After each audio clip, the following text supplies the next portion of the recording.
Independente da época do ano, já se tornou comum crianças e adolescentes viajando desacompanhadas. Mas para isso é necessário obedecer à lei. Conheça as regras para evitar surpresas na hora de viajar.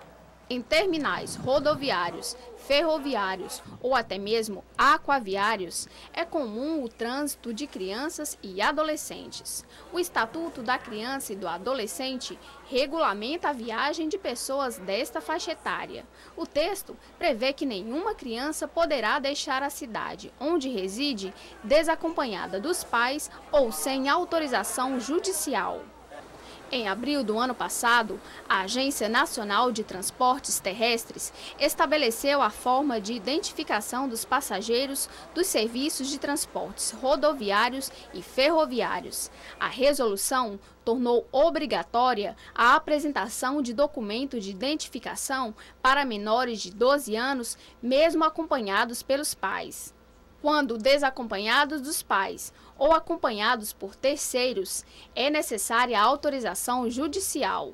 Já para a viagem de maiores de 12 anos, mesmo acompanhados apenas por terceiros, basta a apresentação do documento de identificação. Neste terminal ferroviário da capital, nossa equipe acompanhou o embarque de alguns passageiros e, em todos os casos, foi exigido dos que embarcaram com crianças o documento de identificação.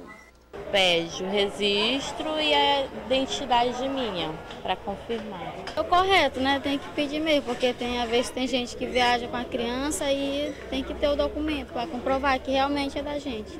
Aqui pelo trem, como tem uma fiscalização mais fina, fica mais difícil de indivíduos terceiros levarem crianças de repente roubando, né? Já no terminal de ferryboat da Ponta da Espera, este pai relata ter embarcado com 3 crianças menores de 10 anos, sem que fosse exigido dele nenhuma documentação dos menores. Eu estava com tudinho, documento de nascimento, tudo. Mas só que eles não me pediram, passamos direto, com as 3 crianças, no Cojupe. E aqui é a mesma coisa, meu embarque. No terminal rodoviário de São Luís, nossa equipe também acompanhou o embarque de alguns passageiros e pudemos notar o cumprimento da exigência de identificação de menores na hora do embarque. Foi pedido para a senhora, em algum momento, documentação do seu filho? Foi. O que foi pedido? Registro.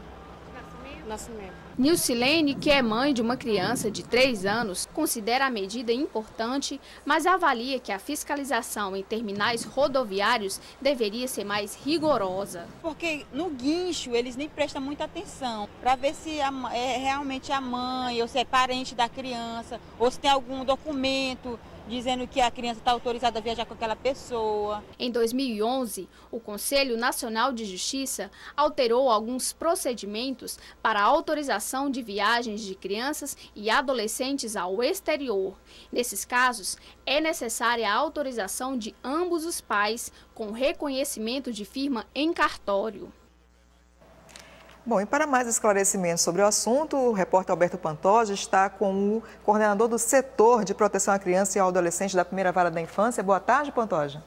Boa tarde, Luanda. Boa tarde a todos. Eu estou aqui com o Cássio Ribeiro, ele é coordenador da Primeira Vara da Infância e da Juventude e vai começar nos esclarecendo qual é a importância, né, dessas medidas de segurança para os adolescentes e para as crianças.